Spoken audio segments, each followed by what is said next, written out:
Want to make sure that we're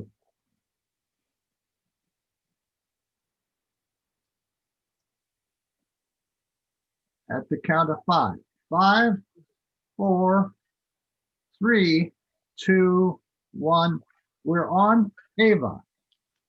Dzień dobry Państwo. I am Ava Neterowicz, and I welcome you from the heartland of America, Chicago, Illinois, from the fields of Wisconsin and the sunshine state of Florida to this very special program sponsored by WPNA Radio, the Polish National Alliance Radio.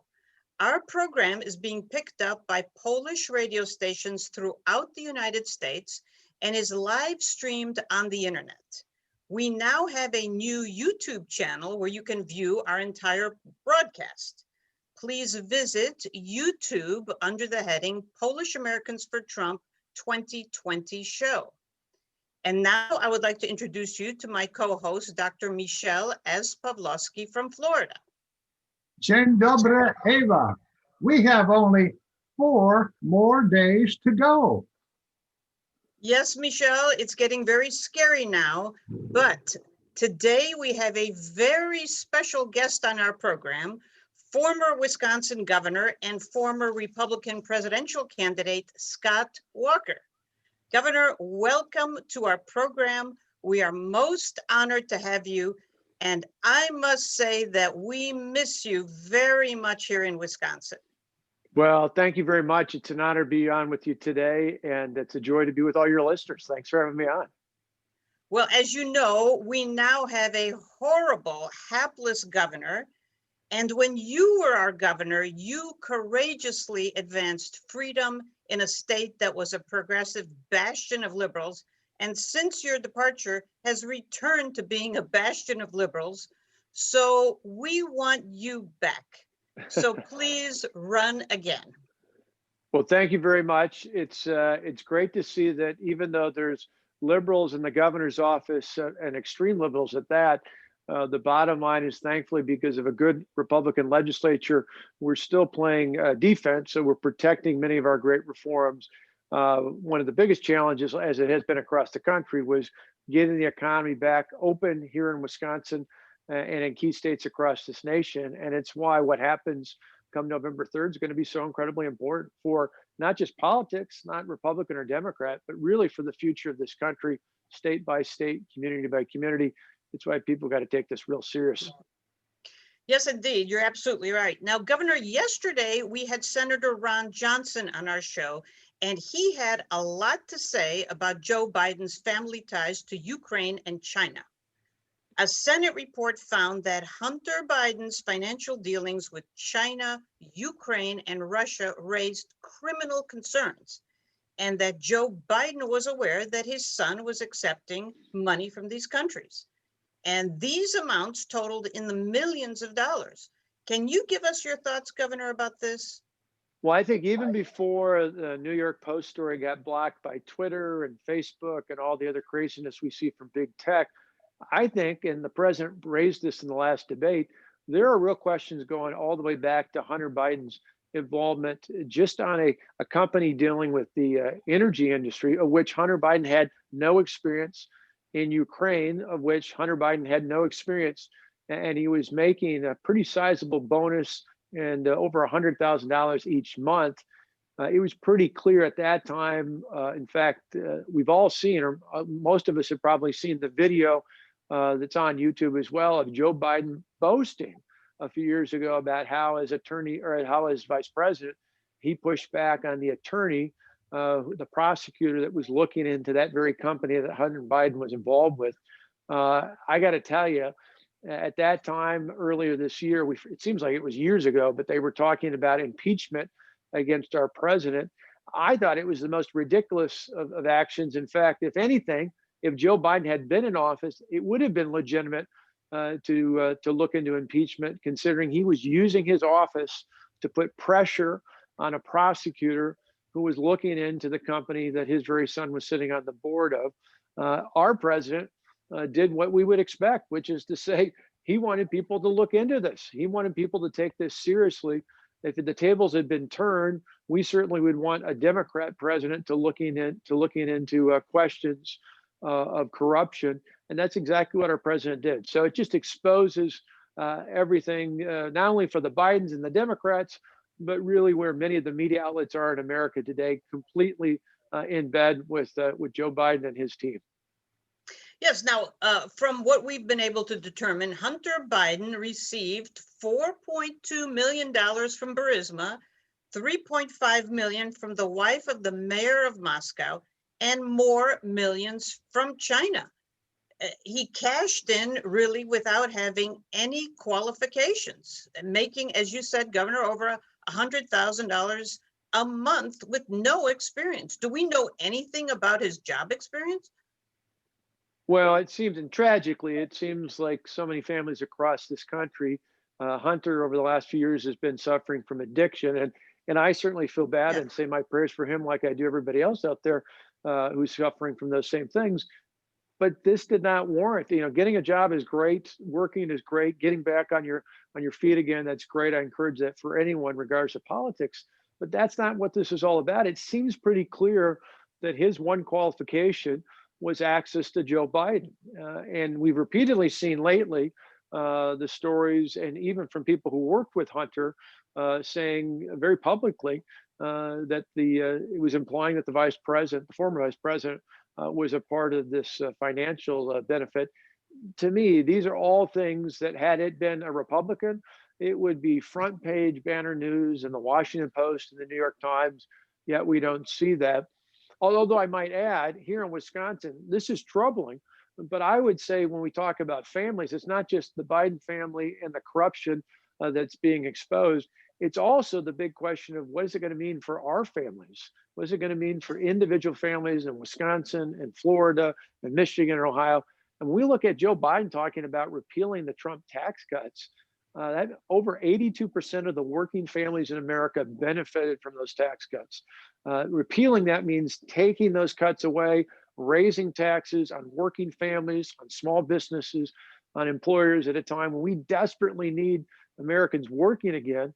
It's working under President Trump. We saw just this last quarter the largest growth in the American economy we've ever seen recorded. But we're not done yet. We're not back up on our feet completely yet. We still got many fellow Americans who need to get back to work. And Donald Trump's the person who can do that. Joe Biden would just make things worse. Yes, absolutely. Now, Hunter Biden had a partner whose name is Tony Bobulinski, and he's made plenty of statements recently, almost every day on the news shows, that Joe Biden knew all about Hunter's deals. Governor, what do you think about this? And are we just scratching the surface of this investigation? Well, I think there's no doubt. And again, it's ironic, had this come up during the primaries, when the media was more aligned with the perceived radicals. I remember Joe Biden in the primary to win ran to the middle, at least perceived as the middle, because all the other candidates, Bernie Sanders, Elizabeth Warren, even Kamala Harris, were all running to the radical left. And so the media kind of beat up on him early. They went after him because of his past record on busing. He opposed desegregation efforts. That he was even something that his own running mate attacked him on as a moral issue. They attacked him on other issues along the way. Once he became the nominee, suddenly the media, the liberal Hollywood establishment, all the others out there completely turned the tables, and they put up, hear no evil, see no evil, speak no evil. They certainly view that as there's nothing Joe Biden could possibly do wrong. Although I think a lot of us should be concerned that Nancy Pelosi raising the 25th Amendment wasn't just about Donald Trump. He was really setting the stage that if Joe Biden were elected president of the United States, they might be making the case eventually to put Kamala Harris in, who's got a much more radical record than Joe Biden ever has. In fact, she's actually recorded as the most liberal voting record of any senator last year. That includes Bernie Sanders and Elizabeth Warren. So she's to the left of an avowed socialist. I think people listening who have any roots to relatives in Poland or anywhere else throughout Europe, particularly in the old Soviet bloc countries, should know socialism has failed, and it was only because of great leaders like Donald Trump and former Pope John Paul II, who really took on communism, who took on socialism, who restored freedom to people not only in America but throughout Poland, the old Soviet bloc countries, and around the world. And then we're in a better place because of that. So that's where the irony is. The media has completely ignored these very real cases of corruption. And when you have someone who's not just speculating, this isn't about some laptop, which, by the way, they've never denied the emails on the laptop. So people can say, well, we don't actually have it. No one's denied it. I haven't heard Joe Biden, Hunter Biden, anyone with the Biden campaign. But now you've got a business partner who no one, again, has denied was involved, laying out exactly what's happened. The mass media in this country should be ashamed of themselves that they aren't giving this guy a full opportunity to tell his story. So, Governor, how is Joe Biden going to take on China, stand up to China, if his family has made millions of dollars from these shady business deals? Well, he's just not, and he's not, and he said it even as vice president, not only for his own personal benefit, but there's image after image after image, many of which include him and then Secretary of State Hillary Clinton, both toasting, both making the case that there needs to be a positive relationship between the United States and China.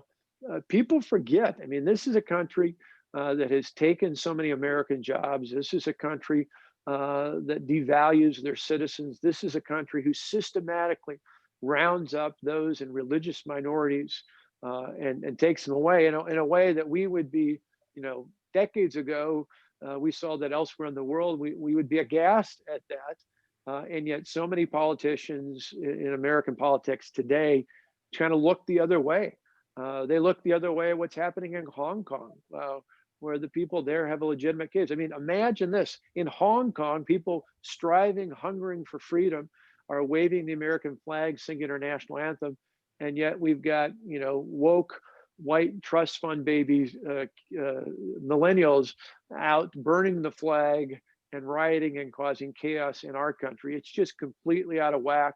It's why this election, and not only with this election, but what happens after that, is so critically important to reclaim our American heritage, to reclaim the fact that, well, our founders and all who've governed since are imperfect people. We all are. The only person I've ever heard of walking on this planet who was perfect hasn't been here for 2,000 years, but all of us are imperfect. But we live in a nation that's the greatest of all those out there, a nation where freedom and opportunity is available to anyone and everyone who comes to this country, whether you're born here or whether you come here legally. That opportunity is available. That freedom and opportunity is available to everyone. And we've got to fight for that. We can't allow leaders like Joe Biden and others to take us down the path of the Chinese Communist Party, I should say, or any other place around the world that would restrict freedom. Now, Governor, I'm just going to back up something you said a couple minutes ago. There was a recent study that found that 94% of media stories about President Trump are negative, whereas 64% of the stories about Joe Biden are positive. The press is an enemy of this president. The president's recent interviews with Savannah Guthrie and Leslie Stahl of 60 Minutes, they just made us recoil with horror at how these people are talking to the president of the United States. The president can't get a fair break. Do you have any thoughts really can't. about this? He really can't, and the data is overwhelming. The one thing is he's in a good tradition. I was just recently out at the Ronald Reagan Ranch, the ranch that President and Mrs. Reagan had as their home during the time he was president, even before that as governor at the tail end. And the group I'm going to be heading, Young America's Foundation, owns and operates that. And they also have in Santa Barbara, California, where the ranch is at, a center there where they educate young people about conservative ideas and free enterprise and protecting traditional values and individual liberties. And one of the displays, in addition to all these great artifacts from the ranch, one of the displays they opened up years ago, was first governor, was a video screen of all these attacks on President Reagan.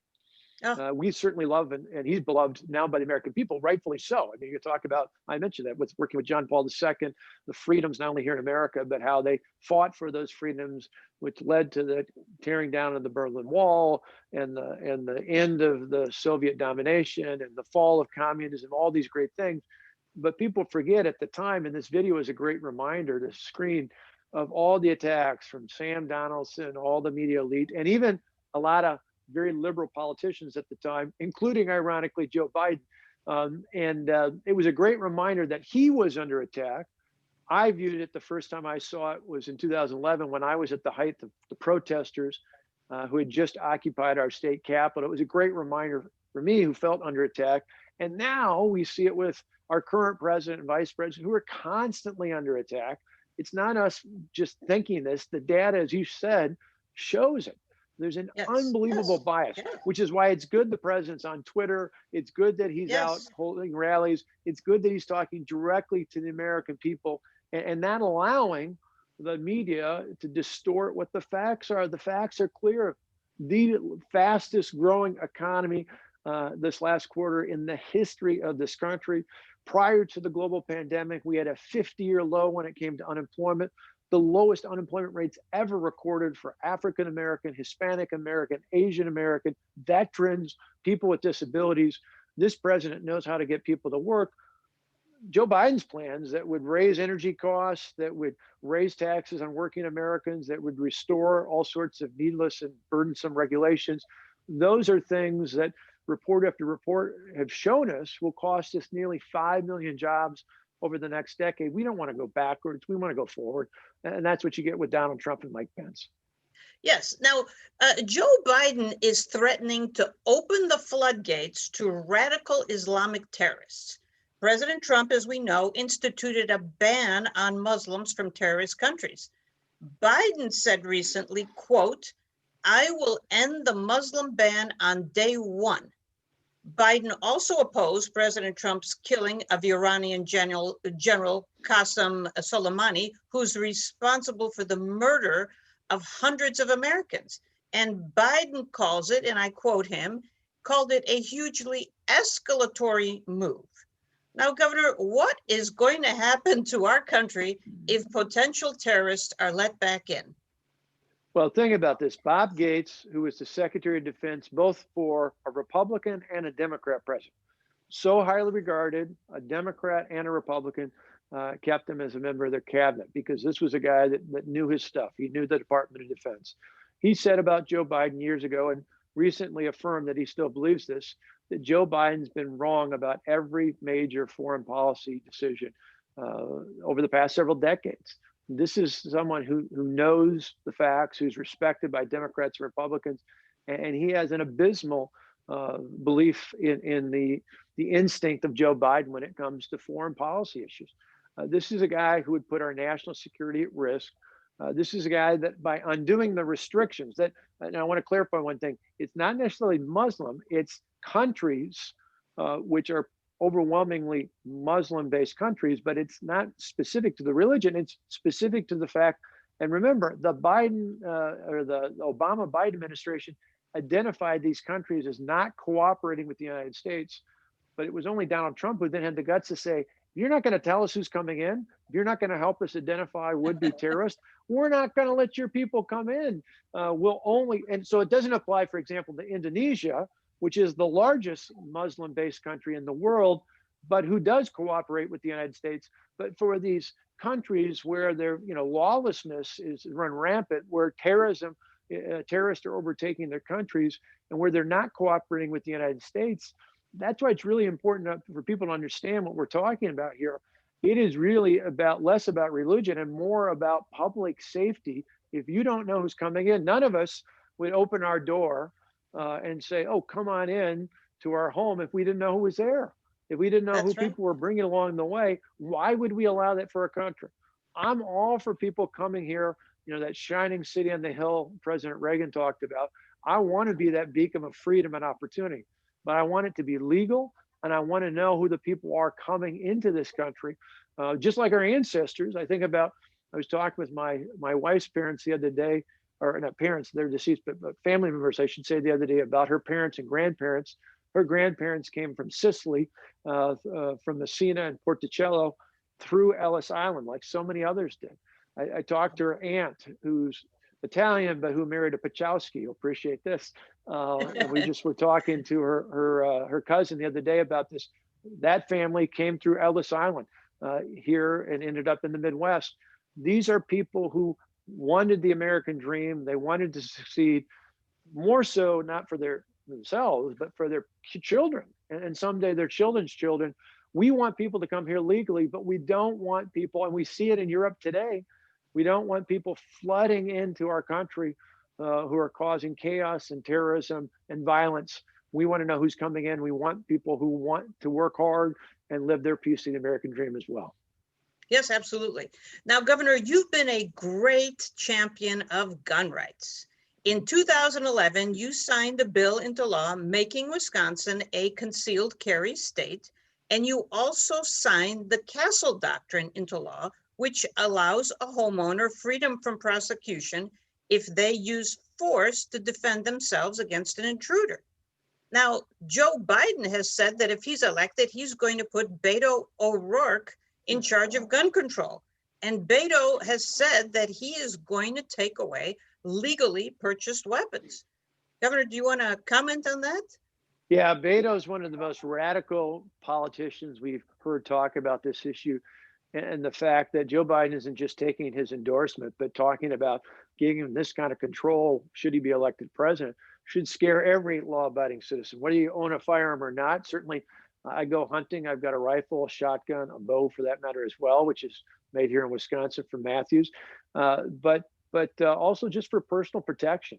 I got to tell you, I think more and more Americans, after what happened in Minneapolis, in Madison, in Kenosha, in Chicago, in Portland, in Seattle, in St. Louis, and places all across this country, Washington, D.C., Baltimore, New York City, Philadelphia, just this past week. I think people understand that for the protection of themselves, their families, and their property, now more than ever, law-abiding citizens need to have that assurance, not just in the Second Amendment, but in the laws that uphold it, to make sure that law-abiding citizens are able to protect themselves. And Joe Biden has made it clear, and not just in what he said in terms of aligning with Beto, but what he himself has said. Excuse me, I get so worked up about it, I'm coughing. But when I think about what Joe Biden himself has said over the years, he'll claim when he comes to northern Wisconsin or northern Minnesota that he doesn't want to take away your hunting rights. But it's far greater than just hunting. It's really about protection. And it's about, ensuring, people forget at the time our founders did this, they had some great foresights. They wanted to make sure that the will of the people was the law of the land, and that no small group of people could take over the government, as we've seen done in not only the old Soviet countries, Soviet bloc countries, but we've now seen places like Venezuela, where the promises of socialism, they promise power to the masses, power to the people, but in the end, it goes into the hands of a few, and the masses end up with poverty. We don't want that in America. And Governor, Joe Biden doesn't have a single endorsement from any law enforcement organization. What do you think the streets of our country are going to look like if he wins? Well, sadly, we can see it by what we saw this summer.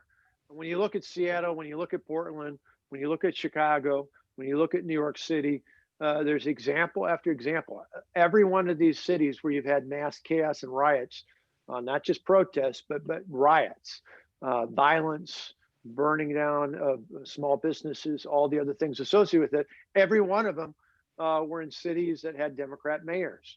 And I think that's just a reflection. And the fact that you had a summer of silence. It wasn't until Kenosha, and sadly, I wish it was because he was enlightened, but I think it was more than anything here in Wisconsin, a battleground state. It was because the focus groups and the polling was showing that the Biden-Harris ticket was in trouble. And so finally, because of political pressure, Joe Biden said something. But early on, he was completely silent. To me, silence is complicit. Donald Trump, Mike Pence, Republicans across the board, as well as Democrats, spoke out about what happened to George Floyd.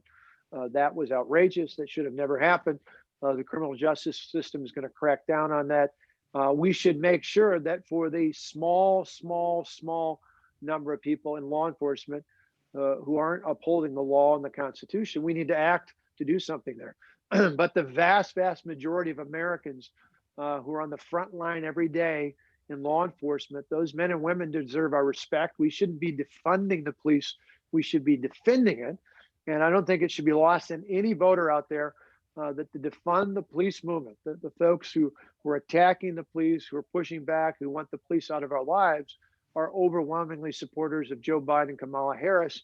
And we won't be safe in that kind of America.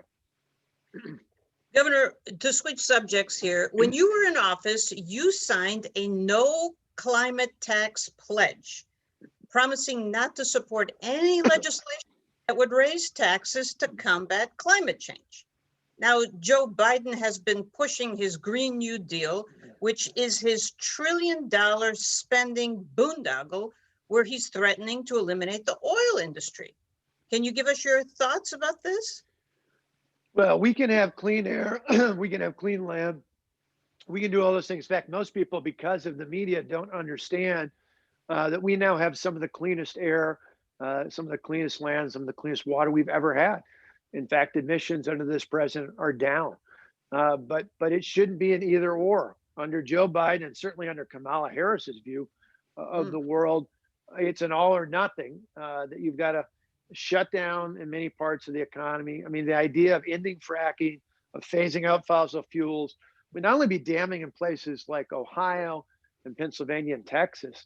For example, with fracking, which, by the way, opens the door to natural gas, which is a pretty clean fuel source out there. It even hurts places like Wisconsin because of, one, the sand that's used in fracking overwhelmingly comes from Wisconsin. It's some of the best sand, thanks to God and the glaciers, as I say.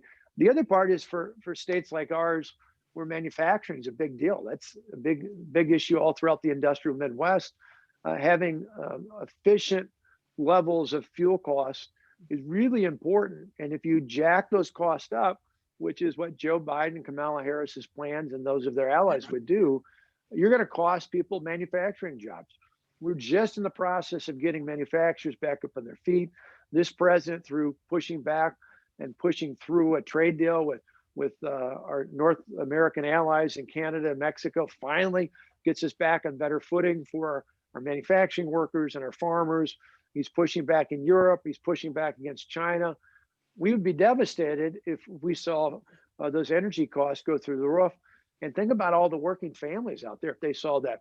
So we can be clean, but to me, the Green New Deal is not green. It's not new, and it's certainly not a deal. Not it a will deal. cost the average family tens of thousands of dollars while doing little to nothing to hold India and China accountable for the heavy emissions they do. We'd be better off allowing our American economy to flourish in ways that are cleaner than China's, that are cleaner than India's, and that being the true path to success going forward. Let us produce more of the world's goods and services because we can do it in a much cleaner way. And oh, by the way, as the president said, we can go out and plant trillions of trees over the next few decades, and that will have a much more positive impact on reducing carbon emissions than all these restrictions that Joe Biden and his allies want to put on the American people and their economy. Yes. Now, President Trump has called that catastrophic Iran nuclear deal the worst deal ever. And he withdrew from that deal and reimposed sanctions on Iran. Now, the Obama-Biden administration paid Iran billions of dollars, and Joe Biden said he's going to rejoin that deal. Can you tell us, Governor, what is going to happen if we lift those Iranian sanctions? Well, our number one ally in the region, Israel, will again be an even greater threat. But it's not just about protecting the state of Israel. It's about protecting the United States of America. Iran has been, is, and will always be, at least while their totalitarian rule there, will be a threat to the well-being of the United States. They've made it incredibly clear that their goal is to take out Israel, and their ultimate goal is to push back against the American people. And so we cannot allow this to happen. I used to say about Obama and that deal that I'd love to play poker with the former president because he folds all the time. When it came to Iran, he just folded and gave them everything they essentially wanted under the auspices of oversight, which is minimal at best, and to boot a whole bunch of money that they just laid right out there to them. The fact that Joe Biden wants to go back to that just shows that what was said about him being wrong about every major foreign policy decision was an accurate statement. Yes, now, Governor, I know that you are a great admirer of President Ronald Reagan, who famously said, "Trust but verify." Now, Joe Biden cowers in front of the Chinese. He can't stand up to China. Do you think Joe Biden is going to be able to trust but verify? No, I mean, in the end, the sorry reality is Joe Biden has had a hard time even running his own campaign. It's clear that other people are pulling the strings. I think that's why for the longest amount of time you had him really stuck in his basement, reading off a teleprompter while doing interviews with friendly media outlets, and even then screwing up. You rarely see him on the campaign trail. I think in the past 2 months, 60 plus days, he's been campaigning less than an average half that amount of time. And this wasn't because of the pandemic. I mean, they said they couldn't come to Milwaukee because of coronavirus. They didn't want to expose people to convention hall. And then they set up a convention hall in Wilmington, Delaware. This whole thing has been a joke. And sadly, I think more than just bad policy, it would be a joke if Joe Biden was president of the United States. He's not going to be a threat to foreign adversaries, and he's not going to stand up to the radical wing of his own party. Joe Biden may have run as a moderate during the primaries, but that was just because that was the only space he could find where he could possibly win. But to get the nomination and then to get the support of people like Bernie Sanders and AOC, he had to sell out and endorse an agenda that was radical beyond belief. And it's why Kamala Harris is on the ticket. She might have a great personality. She might come across well, but she is more radical when it comes to her voting record than even Bernie Sanders. And that's just another example of how Joe Biden can't stand up to anything. He used to say he didn't want taxpayer-funded abortions. Nope, he backed down to that. He used to say he didn't think it was wise to pack the Supreme Court. Now he won't say, and said he's going to do a commission, which should be a warning sign. He's going to pack the court. The liberals are going to pack the court and take away all sense of the checks and balances in the federal government. He just on issue after issue after issue, this guy has said things in the past. He's now backed away. He can't stand up to anyone. And that's going to be a big deal and a bad deal for the American people. Yes, absolutely. He can't stand up to anybody. I agree with you, Governor. Now, recently, Joe Biden insulted Polish Americans by comparing Poland and Hungary in the same category as Belarus and totalitarian regimes. And he said in a New York Times interview that he was told to walk away from events at a Polish club because Polish Americans are not among the really smart people. What do you think, Governor, is in store for Eastern Europe under a Biden presidency?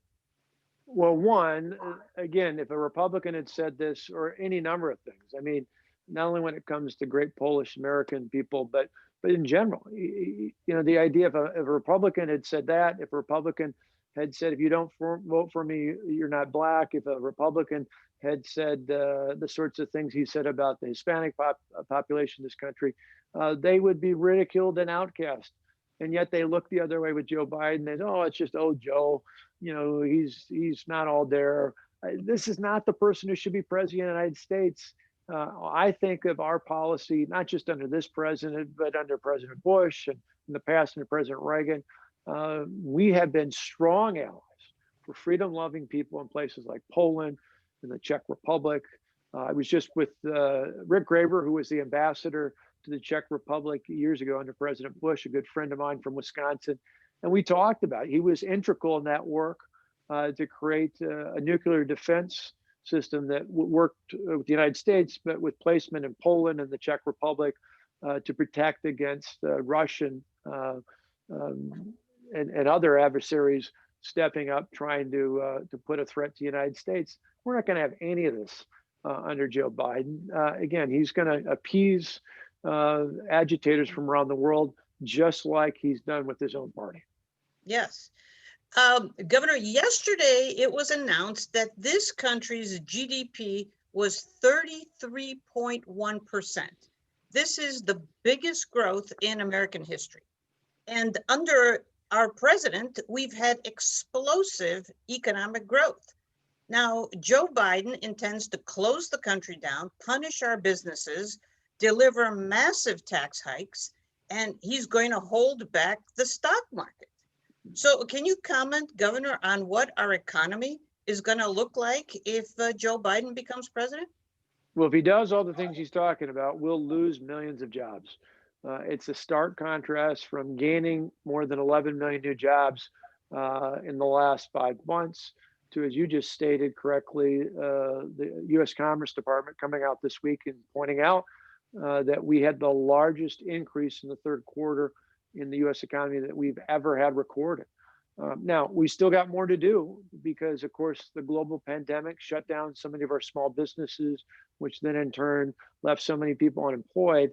That's not unique to the United States. That's happened all around the world. What is unique is this V-shaped recovery that we've seen, a dynamic recovery. And I just say the American people have to ask a simple question. Who do you trust more to get the economy going?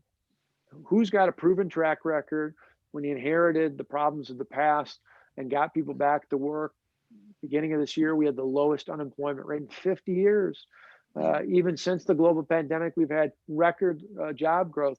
We're not done yet, but as you look ahead, because remember, for all the hype and hysteria in the media and even on paid advertising about the pandemic, this global pandemic, the bottom line is we're going to have a vaccine.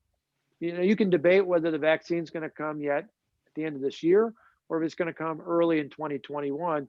But no one out there, I hear, disputes that there will be a vaccine. It's just how quickly will it be out in a few weeks or a few months, some point in the future. So having said that, you take off the table, whoever the president is for the next 4 years is going to have a vaccine to deal with. So coronavirus is not going to be the pressing issue that it is right now, understandably, to every American. The real issue going forward is not just our health, it's going to be the health of our economy. How do we get working men and women? How do we get working families back to work in America? And this president has overwhelmingly showed that he's got the track record and the experience and the private sector experience to get people working again, versus Joe Biden, who's first elected to office before I was even in school, when I was just a little kid. 47 years since he was first sent to Washington, and what has he got to show for it? Certainly not a track record that would assure us that he can get this economy going again. Yes. Now, Governor, in February, you're going to be taking over as president of Young America's Foundation. Can you tell us a little bit about this organization and what you're going to be doing? Yeah, Young America's Foundation, commonly just referred to by its initials, YAF, YAF.org. You can read more about it if you're interested. But YAF was started by William F. Buckley way back in 1960. Ronald Reagan was one of the early national chairs because he knew back then, just as we see today, there was, 1960, closest election for president we'd ever had, very divided nation. You had liberals emerging on college campuses. You had a whole wave of people who were down on America, who were down on the principles of this country. And so the founders of YAF said, hey, we got to counter it. And we need to talk about America and freedom and promote free enterprise and preservation of our individual liberties and conservative values and a strong national defense, all the things Ronald Reagan talked about throughout his entire career. And so YAF is still doing this more than 60 years later. They're on college campuses all across America. They're the largest conservative speakers bureau on college campuses as well. So names like Ben Shapiro and Michael Knowles are some of the new generation, but also people like Art Laffer, who's an advisor of President Reagan, or former Vice President Dick Cheney are part of our speakers on campus too. We have conferences from Washington to California and everywhere in between. And one of the cool things is about 22, almost 23 years ago, YAF took over and now owns and operates the ranch where President and Mrs. Reagan lived from 1974 on. And it's a great tool. We built a center in Santa Barbara to provide educational opportunities from great conservative and free enterprise speakers. And we bring high school and college students in all the time. And we just started bringing a group in last week, a little bit smaller because of California's restrictions, but eventually those will be lifted and we'll be back in full force. So yaf.org is a great way to learn about what we're doing. And as I stated just the other day in the Washington Examiner, no matter what happens on November 3rd, we've got a lot of work ahead of us because sadly, because of our colleges, in particular, the left-wing professors and the college liberal activists, we've got a whole generation of people who question the Constitution, who question our founders. We've got to get to them earlier, even in their preteens, and talk about the wonder of freedom and opportunity. And I would encourage anyone, particularly anyone on listening or watching, who is a first or even a second generation immigrant to this country. I want to tell more of those stories to young people because I think most of our young people today don't get it, how all around this world, there's a hunger to come to America. As much as the media beats us down as being this awful, godforsaken place, the fact is in America, there's more than 1 million people who legally come to this country every year. No other country in the world has as many foreign-born citizens as these United States of America. Why? Because of freedom, because of opportunity. Nobody's even close to that. We need to instill in our young people those beliefs, and that's what YAF's all about. Now, when it was YAF, I was very familiar with the organization, actually, because back in the day, I was the Illinois high school coordinator. Awesome. So I know you're with a fantastic organization. I met Bill Buckley myself. So you are really the perfect president of that organization. I hope I can get involved in some way. I love the former YAF, and I think you would be a great, great leader of this organization. Thank you. So, and lastly, Governor, the last thing is I wanted to ask you, Wisconsin is a very critical state in this election. How do you think Wisconsin's going to vote? And can you give us your predictions for this election and what's going to happen in a couple of days? It's that close. It is that close. The Marquette University Law School poll had Joe Biden up 6 days before the election. They had him up by 5 points. The media jumped on that. I reminded them the Marquette University Law School poll 4 years ago, 6 days out, had Hillary Clinton up by 6 points. And of course, the president carried the state just barely. And I think the same thing is going to be true. I believe that Donald Trump, Mike Pence will win in Wisconsin and therefore win the presidency and vice presidency for the next 4 years. But I think it is razor thin. And I think the last few days, it's why this weekend I've got a call going out to undecided voters that were identified as people who voted for me in the past, but are still undecided about the presidential election, where I've recorded a message just for them, highlighting not just all the great things we talked about today, but simply put, one of the best arguments to swing voters is, hey, Donald Trump may not always talk and tweet like we do here in the Midwest, but in the end, he actually gets things done. Unlike all those Washington politicians who say the right things, but don't do it. This guy does it, and I'll take a doer over a talker any day of the week. And I think that's a powerful message for yet undecided voters. Yes, absolutely. Well, Governor Walker, we want to thank you very, very much for appearing on our show. We are so very, very honored to have you with us. And Michelle, I think it's time that we say thank you. And in Polish, we say dziękuję. Governor, My honor. Audience, thank you so very much for being with us today. We wish to remind our audience to send your comments to us. Remember, if you want to enter our contest to win 2 tickets to the Black Tie and Boots inaugural ball in Washington, D.C., please send us your name, address, and telephone number along with your comment. We would love to hear from you.